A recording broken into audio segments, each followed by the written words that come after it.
જામનગર મહાનગરપાલિકા દ્વારા ફરી દબાણ દૂર કરવાની કામગીરી હાથ ધરવામાં આવી છે. કુલ અંદાજિત 1,20,000 ફૂટ જગ્યા ખુલ્લી કરવા માટેની કાર્યવાહી કરવામાં આવી રહી છે. ગત મહિને જ આ જગ્યાએ ડિમોલિશનની કામગીરી થઈ હતી, ત્યારે ગેરકાયદેસર કોમર્શિયલ બાંધકામો દૂર કરવાની કામગીરી કરવામાં આવી છે, જેના અંતર્ગત કુલ 23 જેટલા બાંધકામો દૂર કરાશે.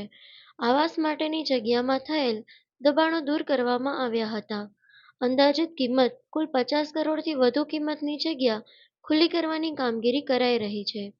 6 જેસીબી, 4 ટ્રેક્ટર સહિતની મશીનરી તેમજ મહાનગરપાલિકાની એસ્ટેટ, સ્લમ, સિક્યોરિટી, ફાયર અને લાઇટ શાખા સહિતની ટીમ કામે લાગી છે.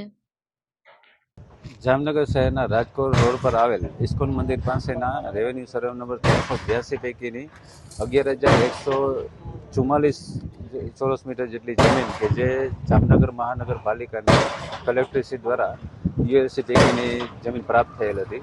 આ જમીનમાં અમુક આસામી દ્વારા કોમર્શિયલ ગેરકાયદેસર બાંધકામ કરવામાં આવેલ હતા, જે પૈકીના તારીખ 3/5/2024 જેટલા કરવામાં આવેલ હતા. ત્યારબાદ અન્ય આસામી દ્વારા સમયની માંગણી કરવામાં આવેલી હતી અને પૂરતો સમય આપવામાં એવી રજૂઆત કરવામાં આવેલી હતી, જેને ધ્યાનમાં રાખીને તેને 10 દિવસનો ટાઈમ આપવામાં આવેલો હતો.